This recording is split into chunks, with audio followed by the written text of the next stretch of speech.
Hari Om. Hari Om.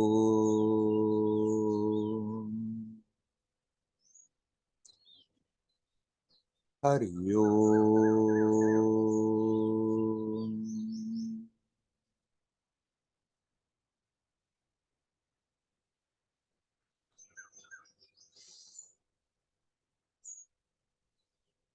Hello, my friends.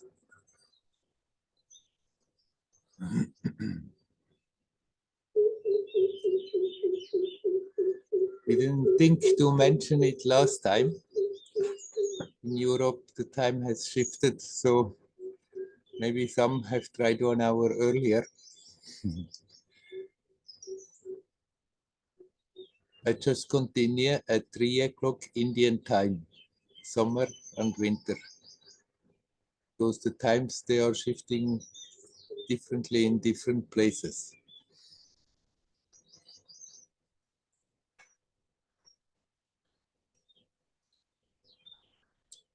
Let's talk a bit about vairagya, renunciation, detachment.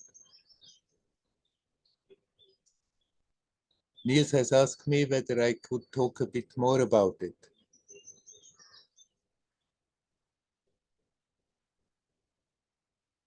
There are different schools with different ideas about it. Some yogic school who are totally into renunciation, they want that one is renouncing everything externally. Others say, no, the renunciation has to be in the mind. You have to be detached in the mind.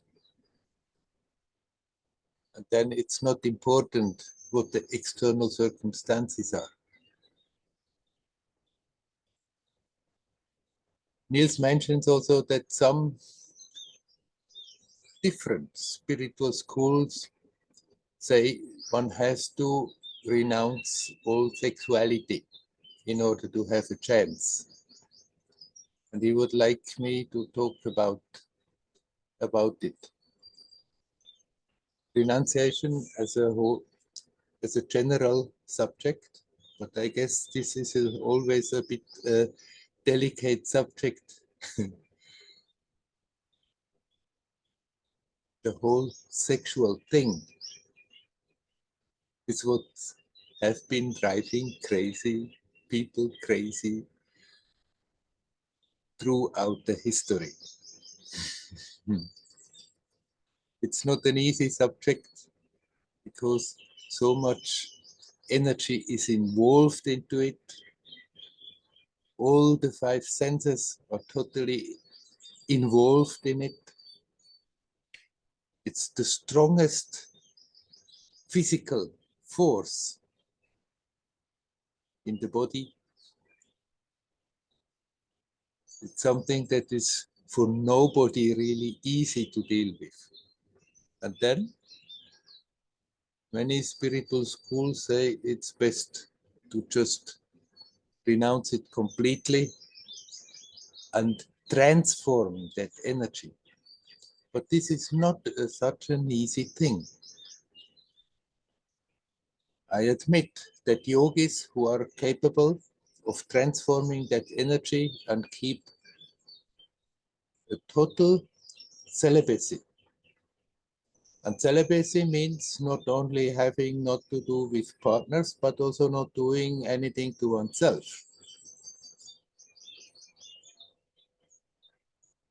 Anyone yogi who is doing that and is capable of transforming that energy has certainly a greater energetical resource than somebody who is not doing that.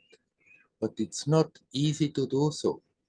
If that is not done properly, then instead of transforming that energy, one is suppressing it and it's accumulating, and eventually it starts to create problems, more problems than if one would have had a moderate sexual life. I've seen people who desperately try to be celibates but then it became so strong, it was always in their mind.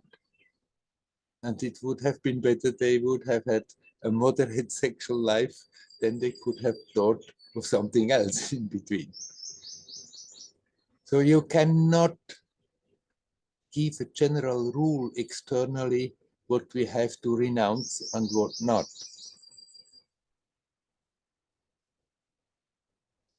If somebody feels like letting go completely all external attachments,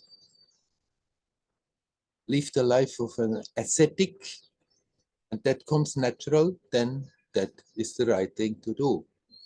But if that is not natural and somebody forces oneself to do so, then it can create endless pain and not help much, if anything. Renunciation is in the mind.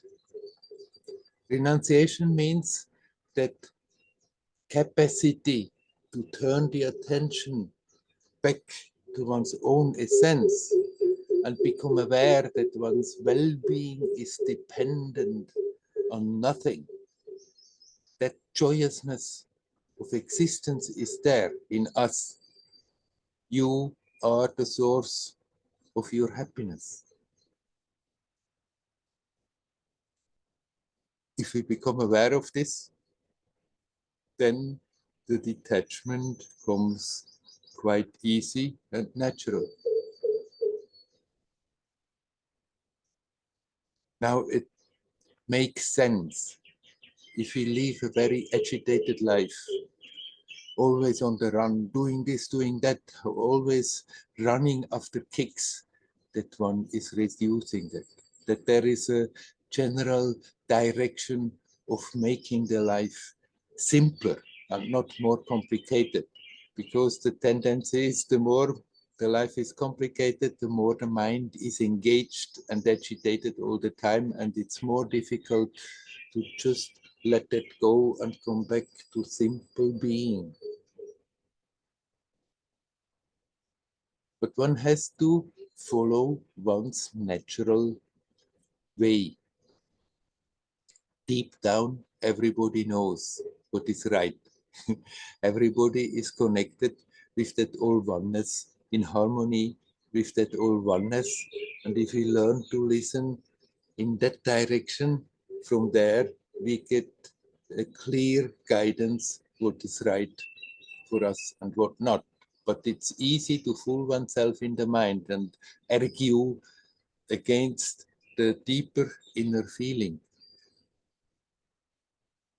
So I would say, as a rule of thumb, one question of Niels was, if we like something very much, do we have to renounce it?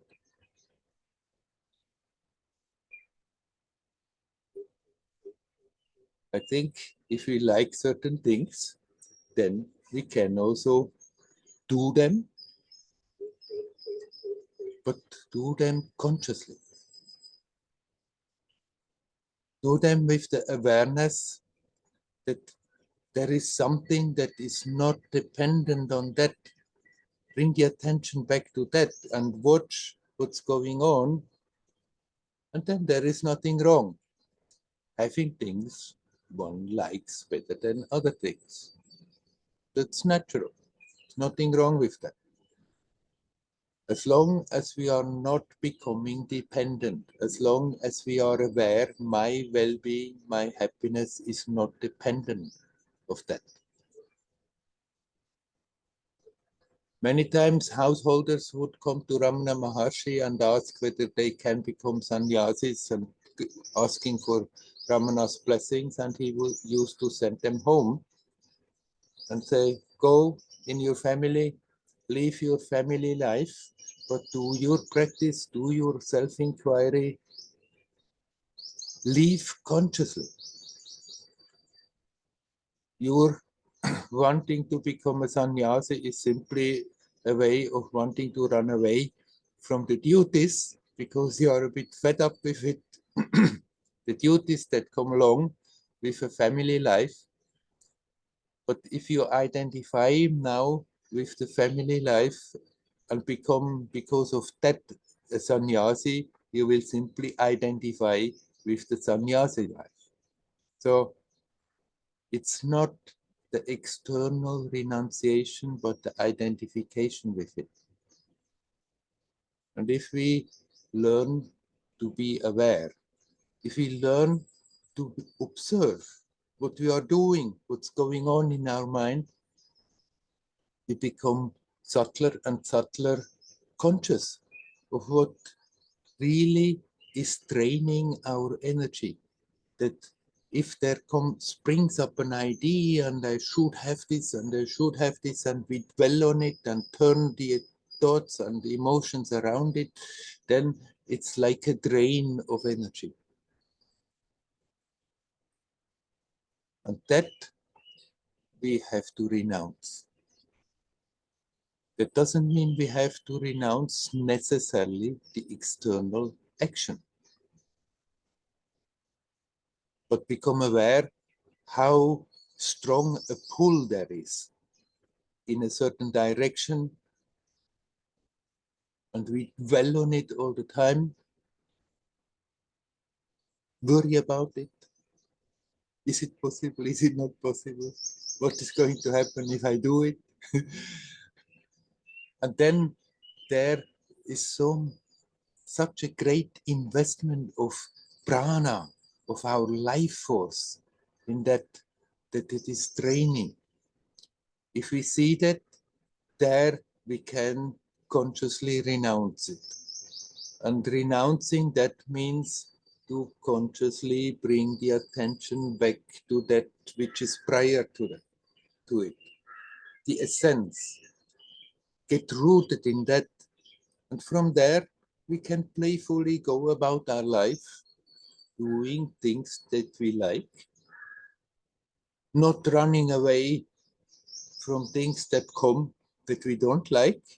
We don't have to run after things that we don't like, but we don't have to run away from them. Accepting that sometimes the circumstances happen to our liking and sometimes not to our liking.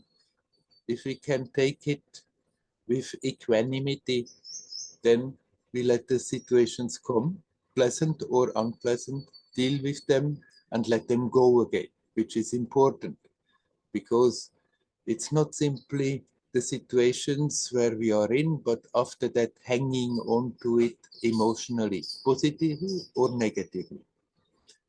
Something that was nice, and then we dream about it. Oh, I want it again, I want it again, and there we drain ourselves. Something that was not nice, and we let the anger and frustration and the disgust and whatever feelings that were come up again, and we dwell on it, and there we drain our energy.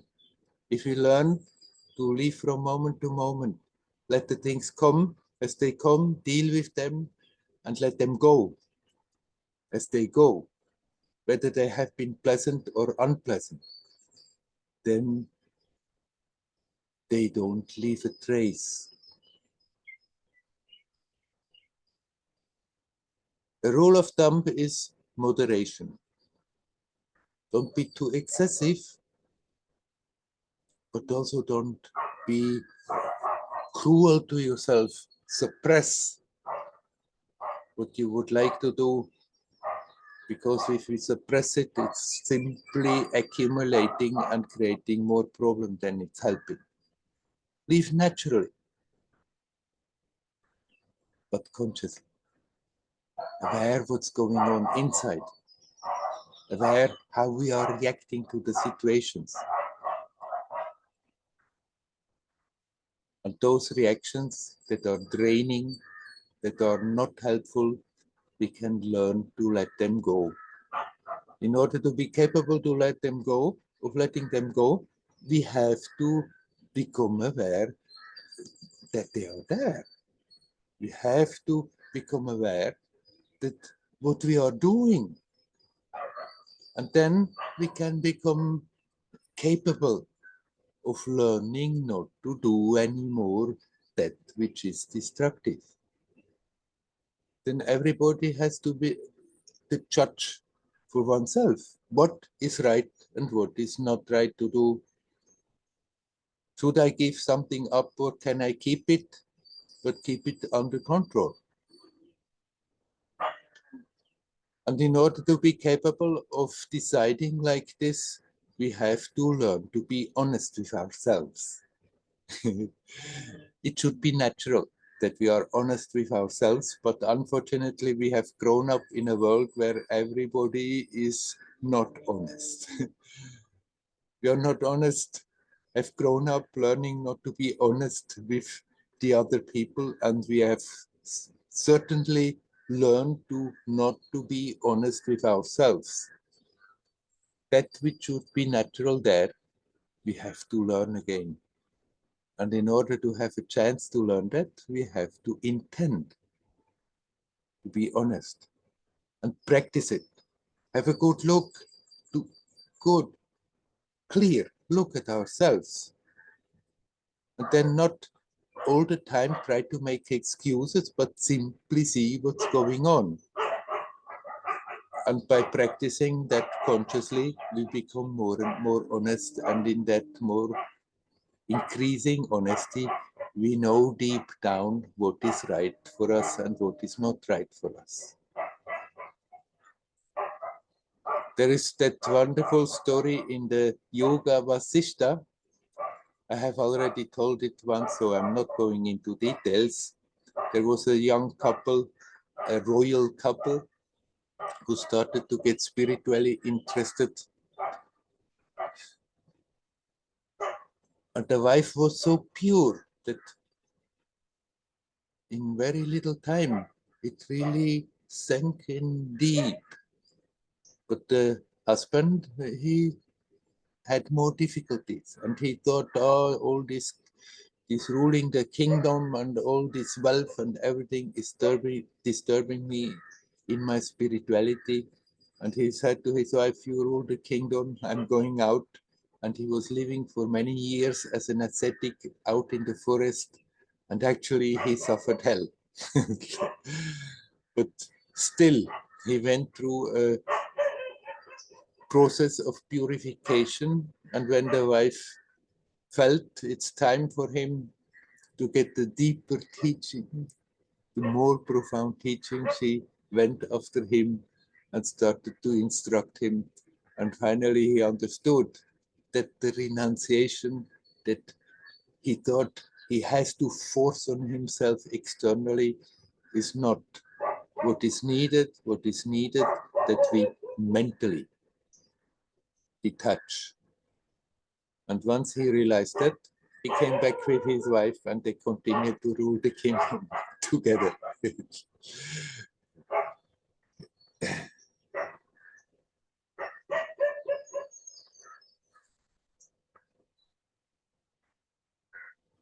It's nothing wrong to develop a certain amount of self-discipline.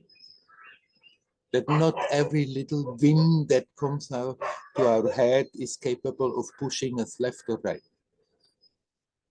But we don't have to torture ourselves. Learn to be relaxed and natural. And then the question of renunciation becomes easy to deal with. Then you will do maybe things that you thought before it's better not to do, and you understand it's fine, you can do it, it doesn't do any harm if I do it in the right spirit.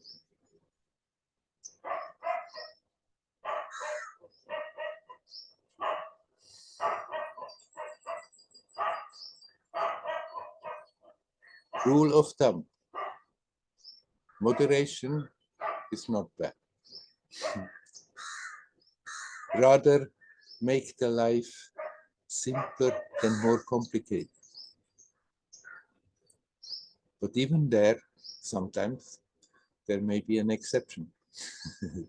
That we feel, okay, something really is on the program. It will make my life at least temporarily more complicated, and it feels right to do so. So let me go for it.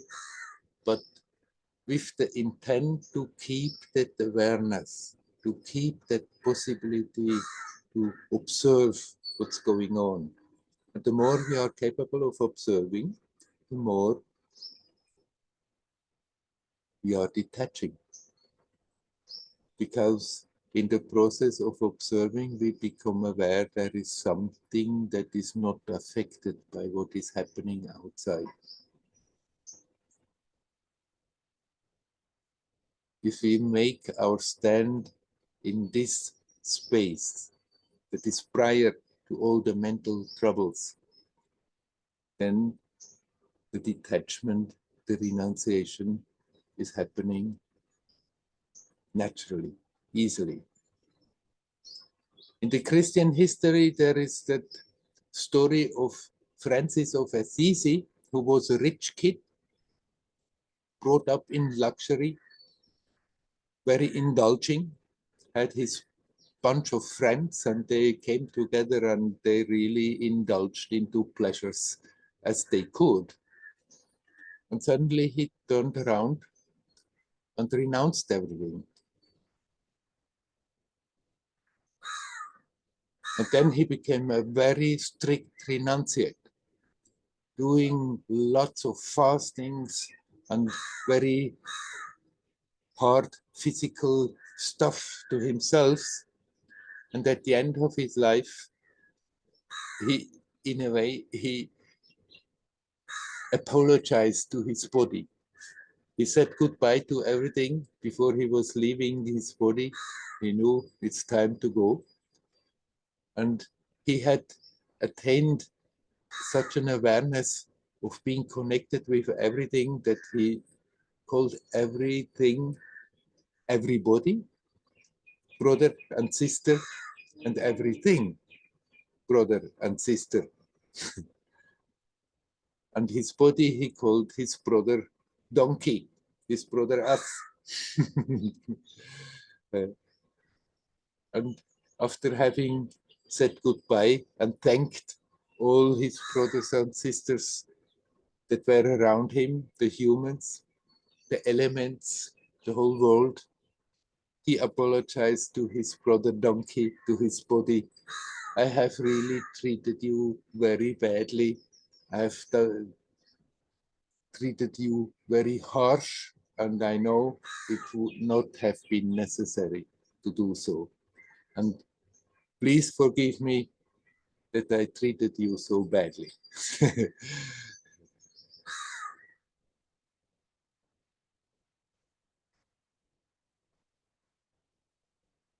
Still, knowing that real renunciation is in the mind is not an excuse that we can after that go on indulging mindlessly. If there are strong desires, then we may have to go for them, but let us go for them consciously. If we do it consciously, then we see what's going on. We see where the fulfillment, the sense of fulfillment is coming from. That it is not the external circumstance that it is doing that, but simply if we fulfill desires, we let go, and in that letting go, that sense of joyousness, that aspect of existence which is always present, that joyousness has a chance to come to the surface and we are feeling happy.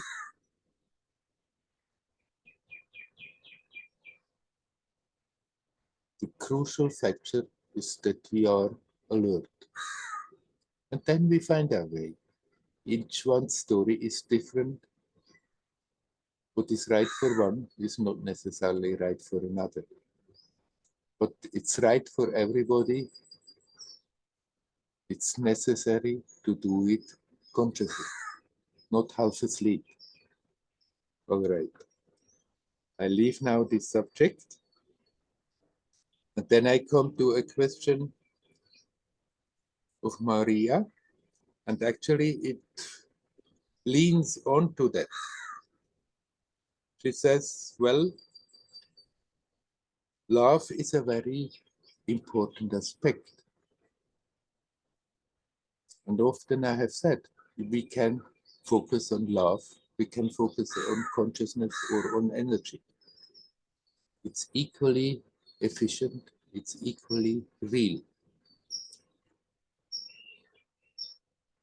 And then again comes the question about relationship. And she thinks relationships play a very important role in the spiritual progress, in the spiritual journey. And again, I would say it depends totally how we are living them. If we go for a relationship and think that the relationship must make us fulfilled, must make us happy, then sometimes it works, but so many times we will be totally disappointed because things will not work out to our expectations, and there we feel frustrated. But the relationship can be a very good inspiration, that we inspire each other to be alert. We have invariably a lot of confrontations. When there are two minds, sometimes they flow easily in harmony together, and many times they just want to pull in another direction. That's simply how it is.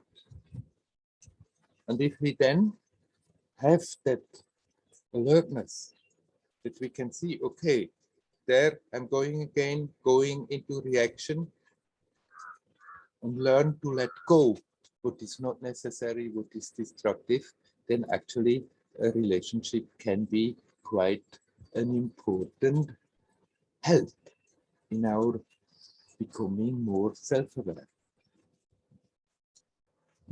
But again, I say you cannot make a general rule.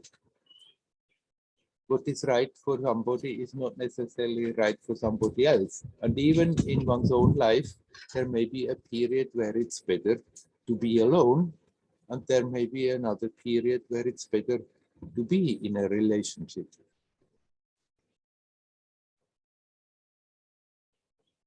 Of course, it's true. In a relationship, it can open the heart, the love that is expressing itself. But there are so many other incidents where it's not exactly helping to open the heart.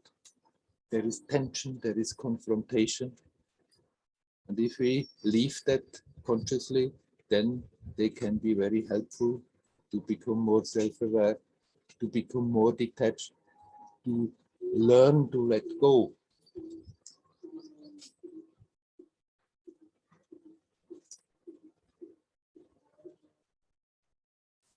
Again, you have to learn to listen to our inner guidance. Deep down, we know where it's going along. If we honestly open up to that,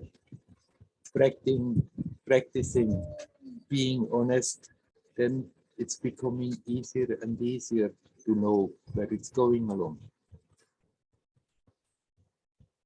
So I wouldn't say, I mean, a relationship is important for the spiritual progress, but I wouldn't say that the relationship is somehow disturbing the spiritual progress.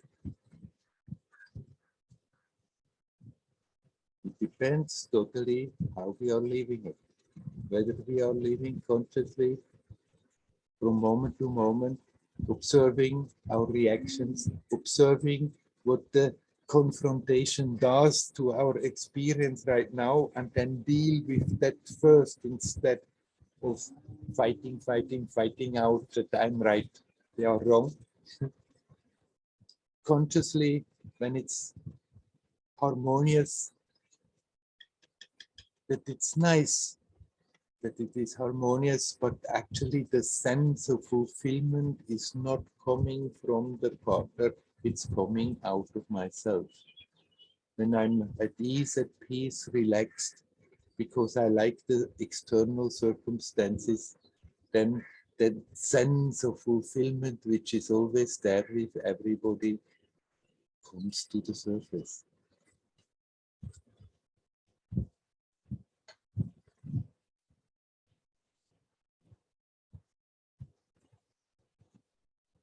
Okay, I leave also that subject. And then I have another question somebody wrote, Marie. She says, in her life right now, there is a lot of stuff happening, a lot of confrontations, and she is often shocked about her reactions. It's something I have been talking about the last time. There is quite an intensity in the atmosphere, and the tendency of many people is to react strongly to confrontations. And even if we externally not reacting strongly, then we may strongly react emotionally and keep it inside and turn it around.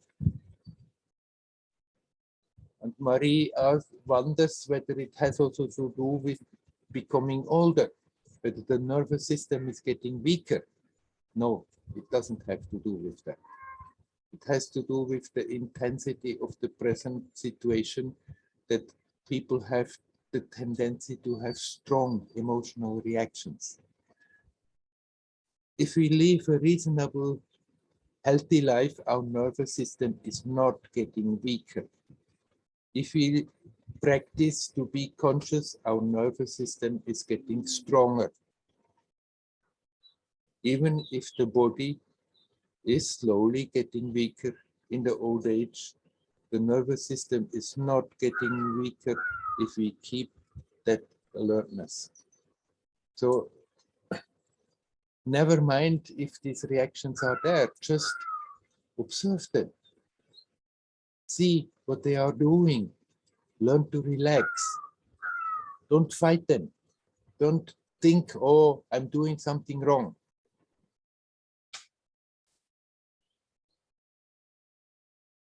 And she's doing basically self-inquiry, being with the sense of presence, being with the I am. But now she feels that there is again more the devotional side coming up. Having been brought up very devotional, religious, that this suddenly comes. And suddenly she feels like praying when there is tension. Or do the Ave Maria, or repeat a certain psalm that has a special meaning for her, and wonders whether somehow then she is avoiding the confrontation with her own reactions. No, of course not. This is one way to deal with. And if this comes by itself now, something that has been with you in your childhood, in your youth, and obviously it's still there, and there's a possibility to connect with divinity, then perfectly right. Don't try to push that away. I don't think that you are missing a chance of confrontation. To be aware that there is a strong emotional reaction, and then instead of struggling with it, just to surrender it to God and pray to God is certainly a totally valid way of dealing with it, that it's not creating trouble, that it's not draining, that it is not, again, suppressed in the subconscious. So there is nothing wrong combining devotion with jnana, with self-inquiry. They can very well go together. Actually, my path was very much like this. Although first was jnana the main thing, and at the side there was yoga and devotion. And later it shifted that the yogic aspect means focusing mainly on energy became more dominant. but the devotional aspect was there and is there and can very well be combined with it. There is no contradiction at all. So, Marie, if that comes naturally, spontaneously, by all means, you have the right to use it. It's not that you are somehow trying to escape the confrontation. The confrontation is already there, and this is a very valid way of dealing with it. All right, and then I'm leaving this also. And then I'm coming now to you, my friends. And I'm asking, is there anyone who would like to come in? You're welcome. I see there is already somebody. Hi, Werner. Hello, Cornelia. So nice to see you. Oh, I'm so happy with today I make it again. And I'm so glad with all what I heard so far. All the questions brought up and your answers about is as if I was asking it. I find myself actually in all of the questions, and yeah, I would like your take on what I'm sitting with right now.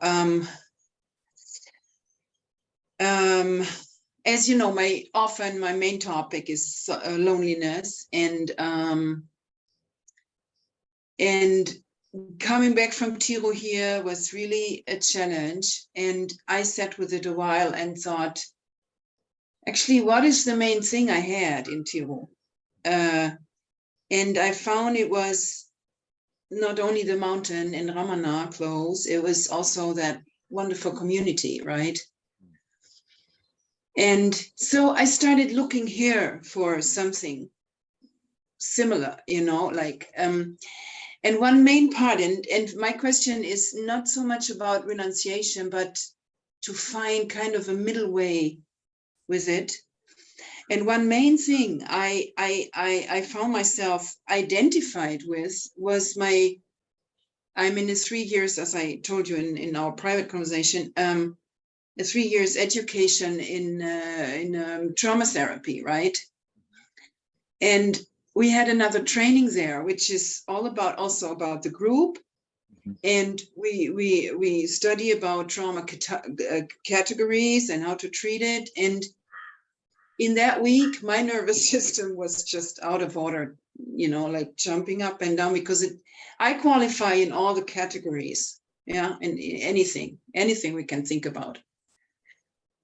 So I was very tense, and at the same time, I felt like the group was kind of, oh no, you're really too much, you're too heavy, too strong, too intense.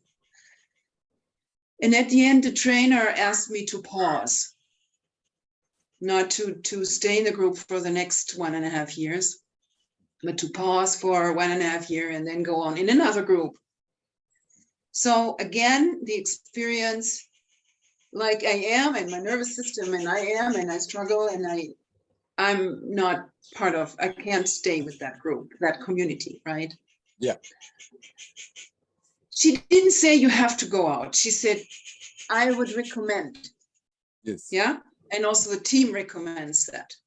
Yes. So in a way, I could call that like life or higher power or whatever is showing me, hey, this is too much for you right now. It's maybe really too much. That's one way. I mean, I have the choice. I can keep going or I can pause. So I sit with this now. And I'm kind of in a really, I can't find it. Yeah. With addictions, let's say, be it drugs or smoking or sex or whatever. I'm dealing now 30 years, and I find myself in recovery pretty clear. Yeah, I found my way there. Yes. But now concerning, how can I say that? Belonging to a group, feeling like I felt in Tiro, I felt part of that crowd, right? And I still do actually in a way, but I'm far away, so it's not physically here. Yes. Yeah. I mean, I put the mountain everywhere and Ramana, and I do a lot of devotion that I never did before. I touch the pictures here, You say, help me. And it works. Yeah, it really, but with this, yeah, as you said, external life, and I feel that my task is to live in this country and to work also in this country, because there's so much trauma in me and in everybody, and Yeah. and I'm learning to deal with it. And it's actually, it's wonderful. And now they tell me, pause, yeah, don't, so I don't know where to go. I don't know where to keep going and doing this, and yeah, working on my own nervous system, going up and down and driving me crazy sometimes, and or pause and also going up and down and working on me. So I'm really confused. I'm just now, I don't know what to do. Yeah. Well, obviously, if that suggestion comes from them all, even if you insist to continue going, there will be always a funny feeling. So maybe it's really a pointer. Okay, for the time being, accept to be alone, but you still can open that you will meet people, that you will meet a community where you feeling in harmony with. But don't try too hard to go after it and find it, but rather let it happen in your life.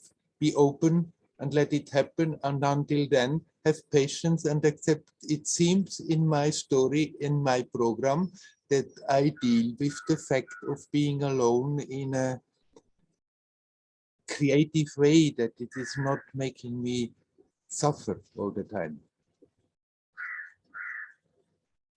Yeah, good answer. Actually, is it okay I share one more piece? Yes, sure. Because actually what is really crazy, I found something already that has nothing to do with job. Because I sat in front of Ramana's picture, as I did in the ashram, and said, hey, come on, if it's about community, show me something. Yeah. Which is here. Yeah. And you want to know what happened? I found a place where the homeless people go for food. Yes. Like and one, I have to cry. One main thing in Tiru was the place where I had my lunch every day with wonderful people together, right?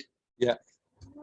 And I was missing that so desperately. And what Ramana showed me here is a place where homeless people get their food, and I'm welcome there, and I'm part of them. I go there because I'm lonely and I qualify. I asked the social worker, I said, it's not about money in my case. She said, doesn't matter. You're welcome because you're lonely. And I can eat with these people. And these are people living in the street. I know them from here, living in the streets, And so it's like an ashram in my country. Yeah. Where I can go for 50 cents, but it is even cheaper than in India. And eat with these people and feel this is the group I'm accepted, That's crazy, isn't that crazy? And I feel shame because I have much more money. I could pay for all of them, Yeah. I don't know. This is so crazy. And of course, all traumatized. Yeah, whether with drugs or not, it doesn't matter. Shouting or not, it's like. And that's the only group I found where I feel community. These are addicts. These are homeless people. These are people like me, just lonely, Mm-hmm. Yeah, so maybe that's the solution. That's what Ramana showed me, Yeah. A world in this city I'm living in, I didn't know it was existing. Yeah. Yeah. Yeah. Why not go there? And if you feel a little guilty about the money situation, you can always donate to the organization. I do. Yes. I do. They don't know. Because I put more money in that thing, everybody sees it, so I don't do that. Yeah. I do it where they don't see it. Yeah. Yeah. Yeah, okay, maybe that's the path, and not looking for job things, or just looking what happens when I when I ask for guidance, when I, yeah, like you know, I can see you here, and it's good, so good. You do this online also. I'm very glad. I can't make it every Saturday, but I listen in between then, and yeah, I'm very happy that you give the opportunity to stay connected. That's Thank you. nice. That's nice. Shall we leave it at that? Yeah, Yes, thank you very much. you're welcome. Hari Om. Hari Om. Hari Om. Is there anybody else who would like to come in? You're welcome. I see a message. Let me see. I haven't read it so far.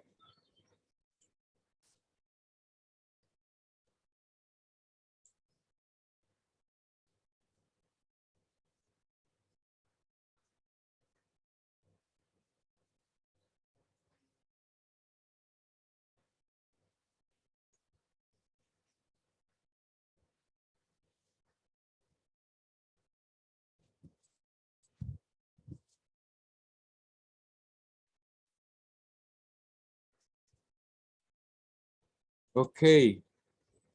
I'm replying to the message Nava has written. Her husband has been ill in the last months, very ill, and is recovering now. And she just looks back and sees how terribly emotionally it has strained her, how she has been very strongly emotionally involved, and just imagines if such a thing should happen again, could I at all deal with it? Yes, I'm sure, Nava, you could deal with it. You are stronger for the experience, even if you look back and see that it has really shaken you up often, and that you lost your balance. But at the same time, there is that awareness of it. And even if it was not from moment to moment, now the moments are there as memories. They come up, and with it come the emotions. And instead of feeling regret that at that time you didn't necessarily always have that capacity to remain centered and relaxed, now you can do it. When the memory comes, instead of regretting, accept, okay, that has happened like this. I have reacted in a certain way, sometimes maybe outside, sometimes only emotionally inside. And now, when with the memory, the emotions come again, then you just accept that they are there, that it has happened the way it happens, but observe what it is doing to you now. Not be in the past and think I should have done like this, I should have done like that, and why has it been able to unbalance me like this, but let the memory come and the emotion come and maybe the stress and distress that has happened then, and feel it now, but then relax.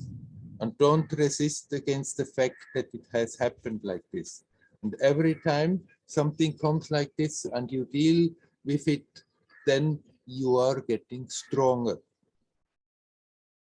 Don't try to mentally prepare you for the situations to come by imagining, if this happens, I'm going to do that. If that happens, I'm going to do this. Or I'm not going to do this or that.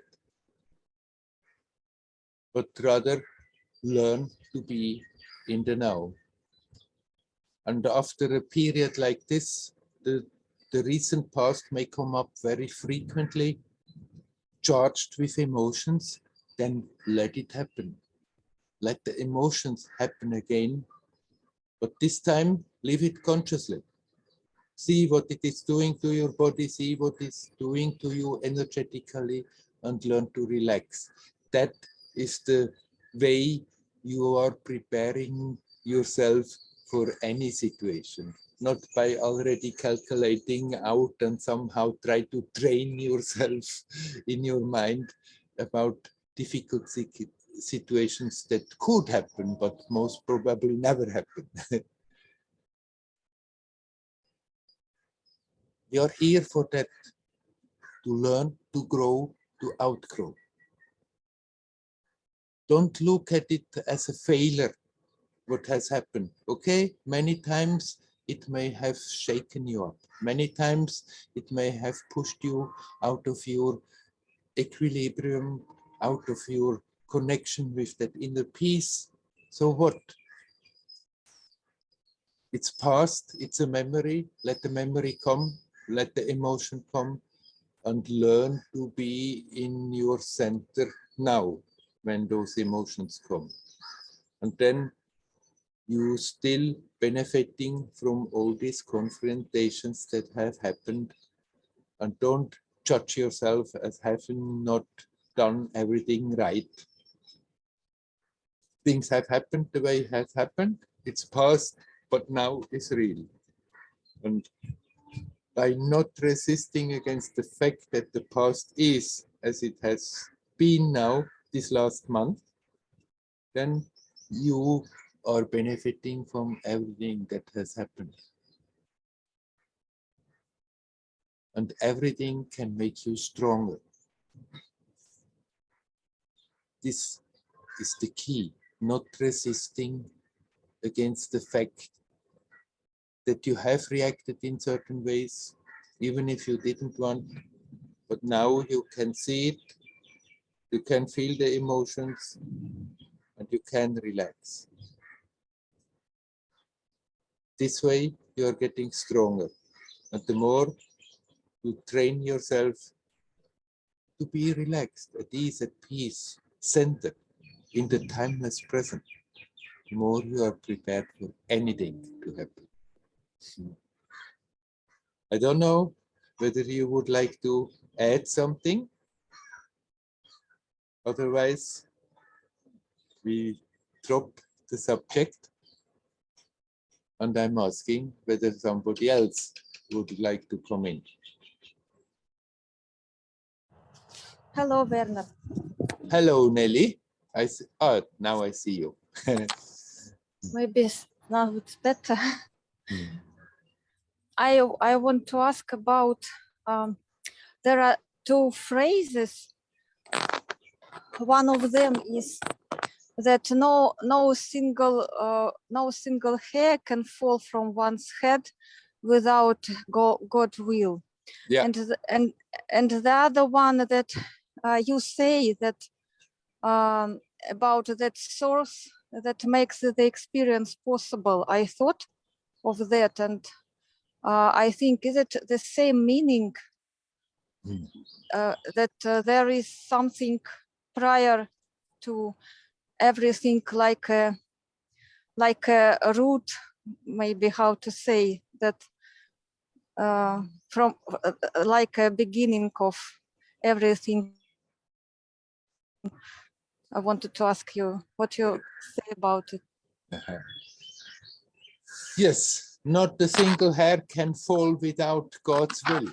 It simply means that this manifestation, there is a divine will at the base. And of course, naturally, after that, everything with manifestation is connected to that divine will.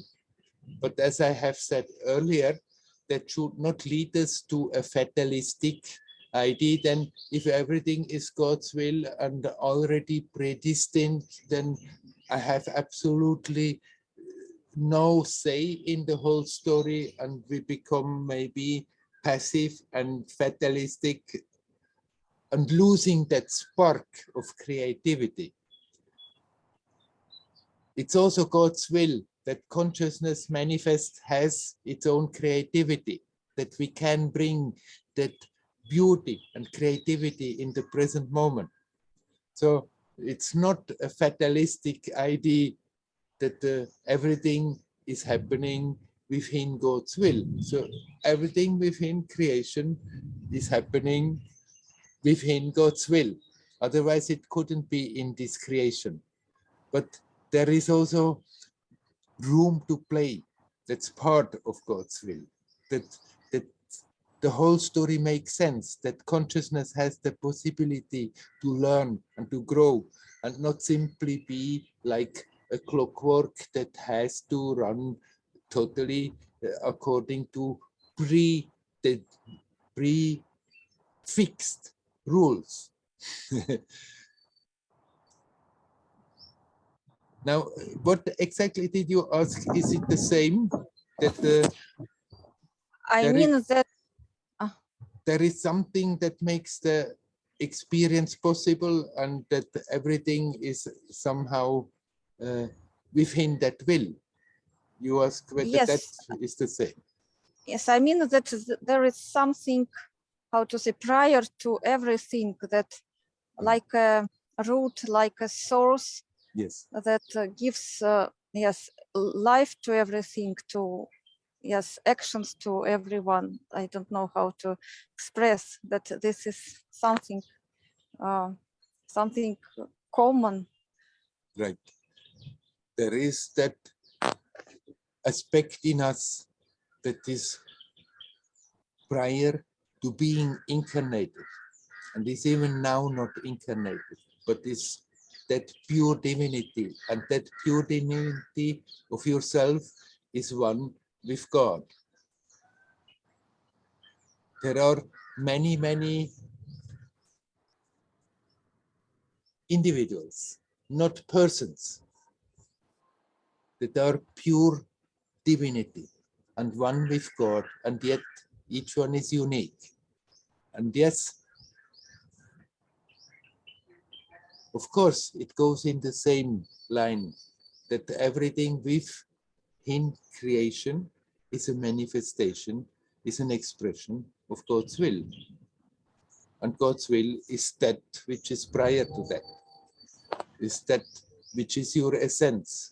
You are one with God's will in that essence. God is the all oneness, and you are connected with that all oneness, and yet have your unique way of expressing that divine will.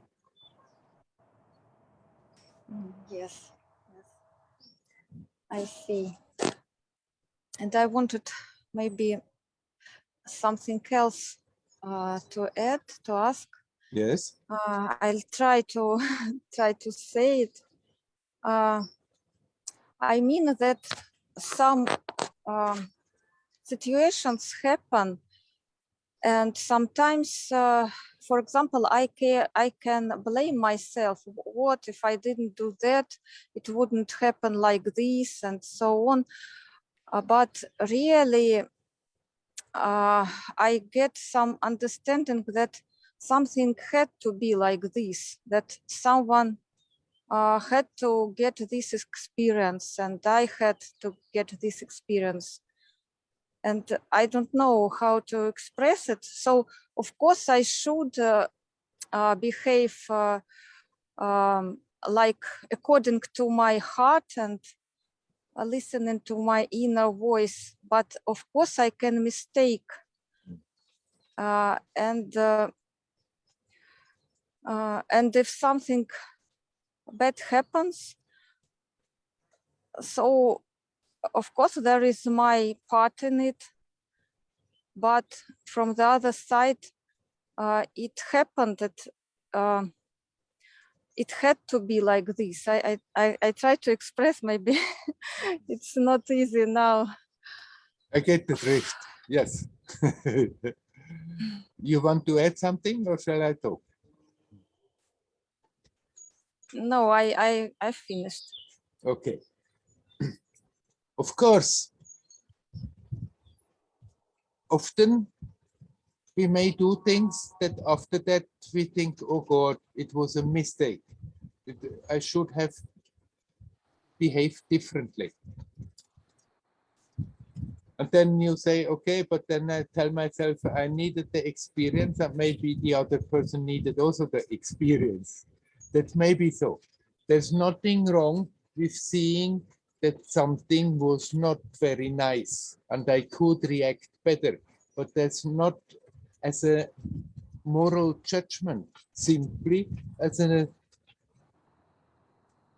realization of a fact okay, there in this situation, I have maybe misbehaved, maybe I have reacted in a way that is not according to my ideas, how I should react. There's no point standing in judgment and making a big story out of it, but it's good to admit, because then we have the possibility to learn from it, to grow from it, to become wiser. If we just judge ourselves how bad I am, then we are wasting our energy. If we do the opposite and try to justify and justify and justify, then also we are not really learning from the situation.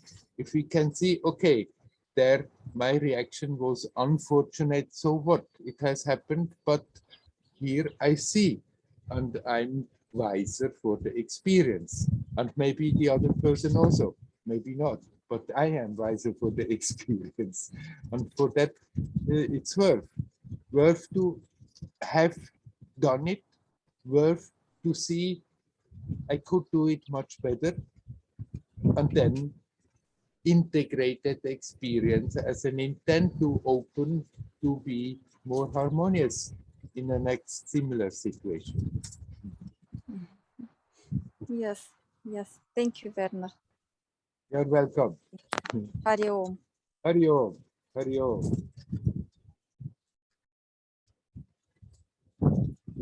Suddenly we have quite a wind here, and there is some thunder somewhere, astonishingly. Didn't expect. It was quite hot the last few days, and now there is a thunderstorm nearby. Let's see whether it comes here and I have to flee further down under the roof. I see a camera open. Hello, Vikas. Hello, Werner. How are you? Oh, quite fine. How are you? I'm good. Werner, I have a different question. Yeah. I wanted to ask how much jump should we do? Like if I do japam on the one, like on this mala, I do japam. Then how many times should I do to get benefits? There are in the scriptures you can read numbers, and they have sometimes astronomical numbers how many mantras one should repeat. And that, of course, repeating the mantra fast and many mantras is one way to gain a certain intensity. But I don't think that is important. If you do mantra japa, try to remain concentrated, be aware. And then you can do that mantra very slowly also. And then it's more the time you spend in a concentrated way of repeating the mantra that is much more important than how many numbers of mantra that you have repeated. If you do half an hour mantra japa and do relatively little, few mantras, but you are really here now, consciously going from one syllable to the other, being aware of the sound and of the silence. In that half an hour, you gain much more than even if you do 10 times more mantras in the same time, but you do them more and more mechanic, and your mind is wandering all over the place. So I cannot say you a number because I don't think the number is important. It's more whether you are really with your heart, in your japa. Now, somebody who is doing japa as a practice, main practice, then naturally it has the tendency to become a bit mechanical. And then people sit and do japa and then keep the mantra and do the whole day mantra. And then, of course, it starts to repeat itself by itself, and we can think all over the place and still the mantra is there. I mean, if the mantra becomes so permanent, then it's not that those mantras are useless. They still have a certain effect.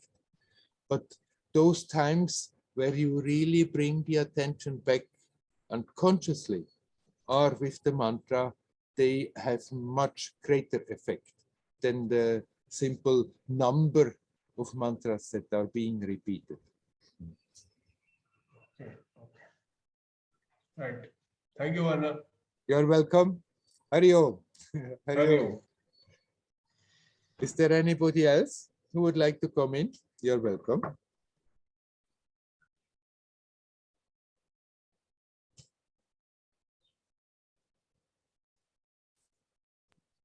Hi, hello.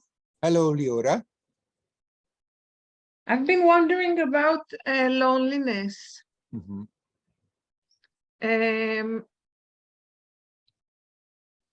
Like there is to be alone and there is to be lonely. But as for myself, I'm not sure whether sometimes when I feel lonely, it's based on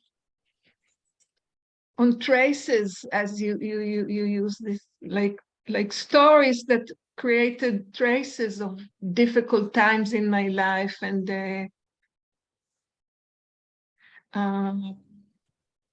sometimes I feel I'm afraid of the future when getting older and then being lonely. And I wonder if being lonely is for me, I don't know if there is a general definition. If it's sometimes a state of being, of mind, when I'm maybe a little bit depressed or low energy or upset about something, and then I go into this blah blah. Mm-hmm.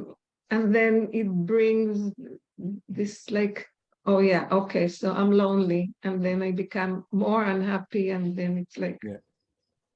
and fear, and yeah.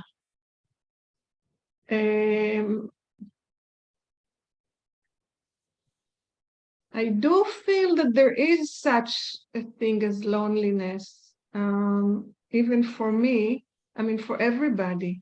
Sometimes I think maybe most of us just feel lonely somehow.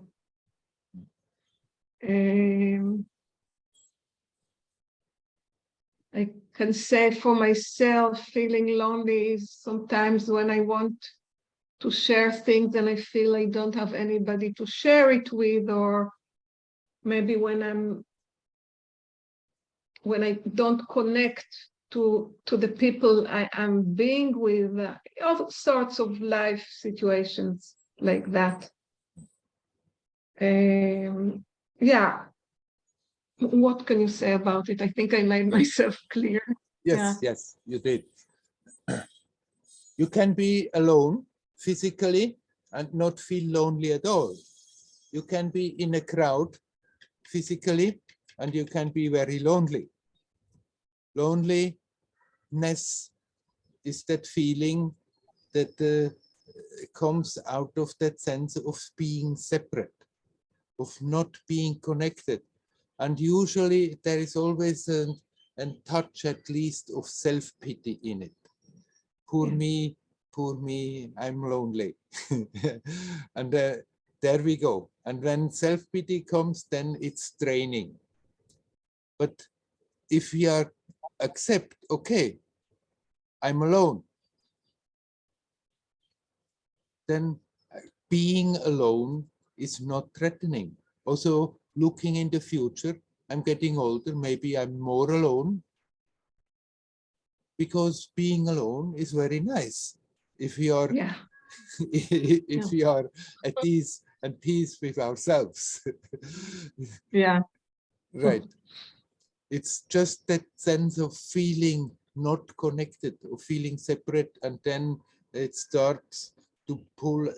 The tendency is that the self-pity comes, that, oh, I'm feeling so lonely. I know that very well because I have felt lonely a lot in my life, in my youth, when I grew up. But later I became aware it was always simply because of feeling sorry for myself. If I hadn't done so, then when I was alone, when I was not understood, it wouldn't have made a problem. And that loneliness that feeling of loneliness has nothing to do whether you are alone or whether you are with people. It can hit you very strongly in the midst of people thinking they don't understand me, poor me. So no self-pity, then loneliness has no chance to overwhelm. It may come as a touch for a moment and you see it and it comes and it goes.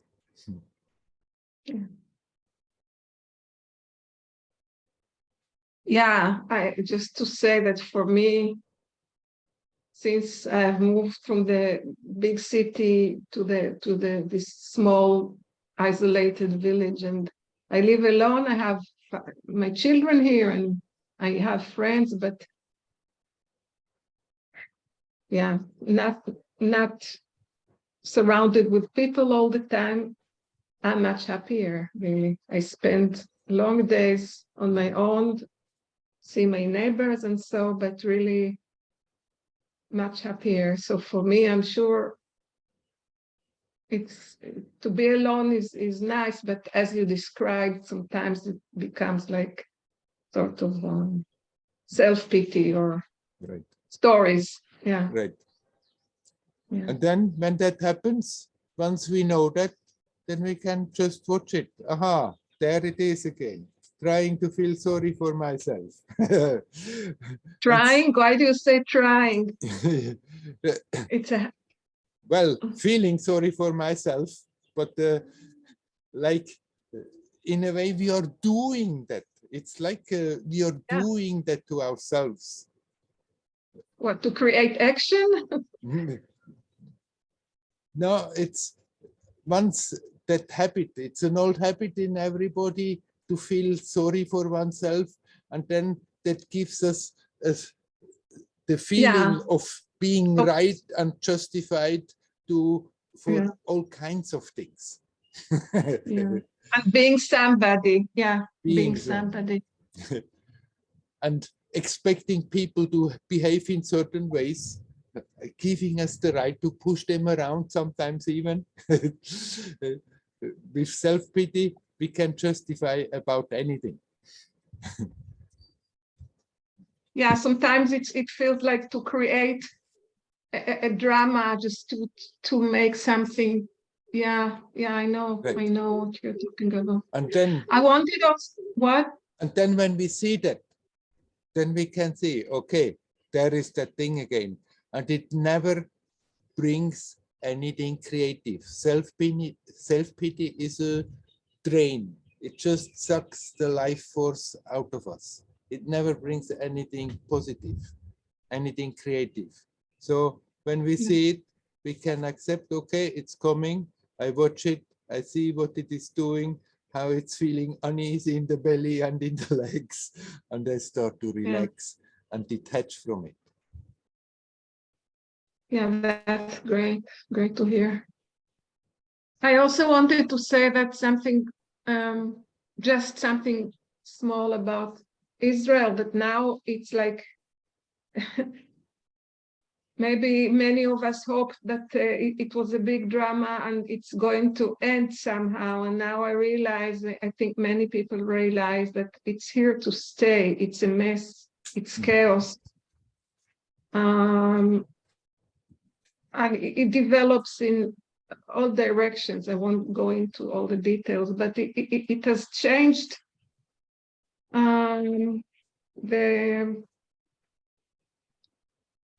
something has changed about it because it's not big news all the time. Yeah.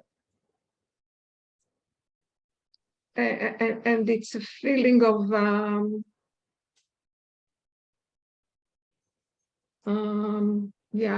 great big chaos and Despair. very unknown.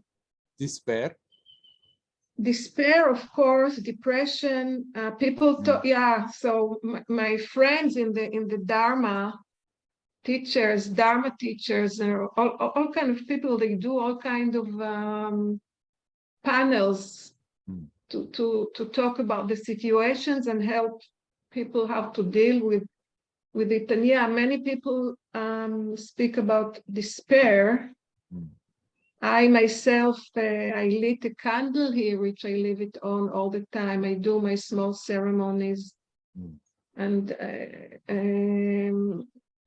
I sing the hymn of Israel, like almost every day. I sing to myself.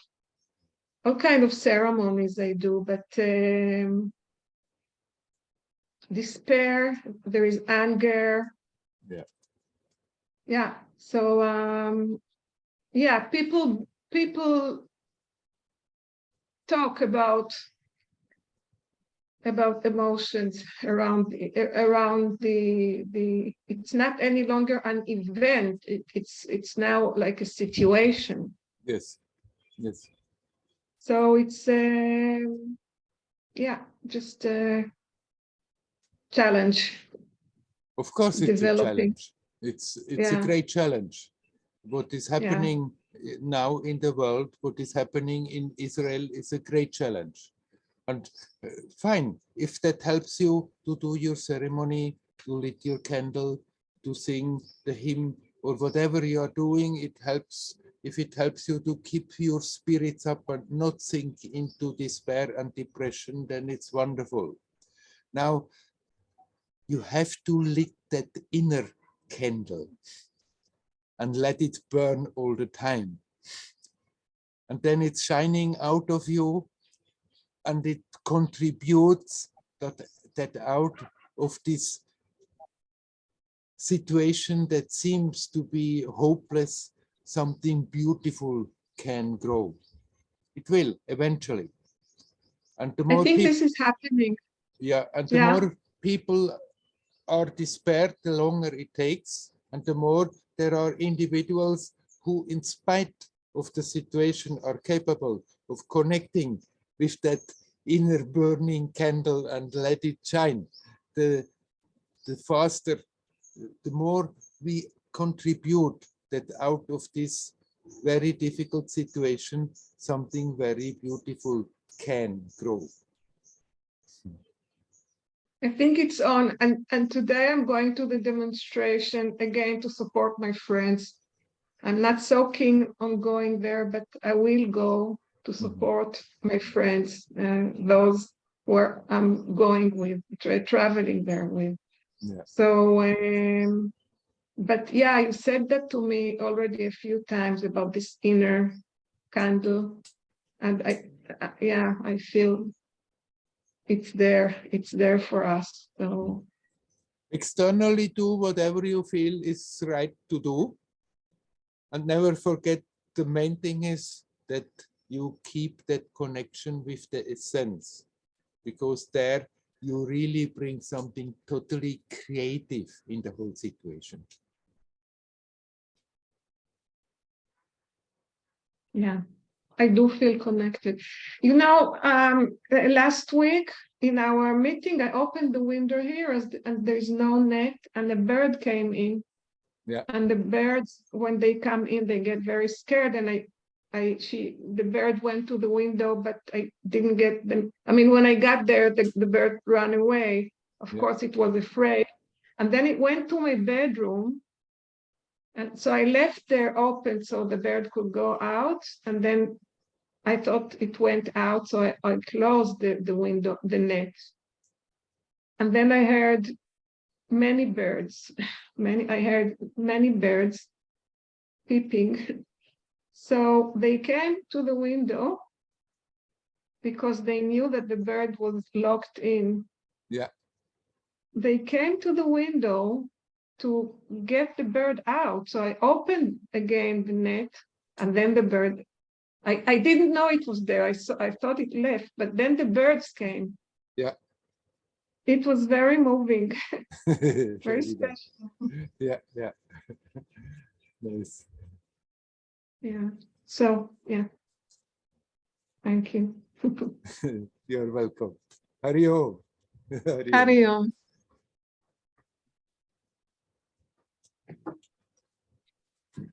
If anybody wants to come in, we have a little more time. Hi, Werner. Hello, Andreas. What's the right balance for socializing and staying alone? Because, like, I think there's a need to meet other people. So if you spend a lot of, I mean, if I would spend a lot of time alone, this need would, I think, be. I become quite unhappy. I mean, that's, I mean, it's not like only self-pity, it's, or is it in a way, I mean, you understand what I mean? Yes, yes, right. Okay. If you force yourself to be alone or being forced by the circumstances, but your natural way is to connect more externally with people, then of course there is an aspect of sadness coming. Then it depends how we handle that. We can accept that sadness and let it come and be there for some time and let it go, and then there is no self-pity involved. But with the sadness, the tendency is always that we can become self-pitying, and then it becomes tragic. People who are against their will alone because they cannot more go out, or God knows for what reason, and then when the sadness comes, when that sadness is capable to pull them into self-pity, then it becomes very painful and then they suffer. So what is the right balance? Again, that's a question I cannot give a general answer because people are different. Some like to be a lot with people and some like not to be a lot with people. It's good also for people who like to have a lot of social contacts, to have every day some time where they are not busy like this, where they can be totally focused on being consciously in the present. But then if it is their nature, their natural nature to be amongst people, by all means go, but we can be with people and still be alert, not get lost in the whole situation, then being with people. And then that's the right balance. One has to find for oneself how much of this side and that side, that which comes naturally. But then even for naturally social people who like to be a lot with people, it's very helpful if they have every day some time where they withdrawing from company and are quiet. Or then they are sitting together quietly for that purpose. That is also okay. For me, it's rather the opposite direction. I like to be with alone with, but sometimes I might do it a little bit too much. And yeah, that's, yeah. So because when I'm too much with other people, I have the feeling that I lose myself in a way. And yeah, but if I stay a lot on my own, then the kind of sadness creeps in sometimes without me noticing it. Yeah, right. So Yeah. when you go to people, go with the intent that you be as alert as possible, and then it will pull you out of that alertness time and again. But then when you remember, oh, now so much time has passed and I hadn't really an alert moment, at that moment you simply come back and leave it alert. In the midst of people talking, laughing, hanging out, that you keep that alertness, and then nothing wrong with being with people. Okay. Okay. Shall we leave it at that? I could put another question if you want to, or do you want to finish the? You can put another question. What's the right balance for listening to music in that way? Because for example, when I'm sometimes then I start to listen to music. Let's say like maybe I have to be too much alone and the sadness has creeped in, and then sometimes listen consciously to music brings me out of it in a way, in a more relaxed way. I feel that's kind of good, but I want to avoid to just like listen to music all the time just to like improve my mood or do you have anything to say about that? What's the right amount of like, because right, what you described just in the beginning, that sometimes when you feel that a bit blues, the sadness creeping in, and then consciously listening to music you like is perfectly valid a way of coming out of it. You cannot do that all the time. If you would think now I just let the music on all the time, it stops working. I know. Right. So better don't burden your system to be always there with the music going on, because then it's like something heavy that that goes on, like something that you have to endure. It becomes more like that. Even if on the mental level you think it's nice to have music all the time, like your system is rather experiencing it as a burden. So listen when you feel it's right, and then you turn off and are again happy about the silence. Okay. Okay. Hari Om. Hari Om. Dario. All right, I think we have touched enough subjects for today, and we stop the satsang with that. I wish you all well. Hari Om. Hari Om. Hari Om.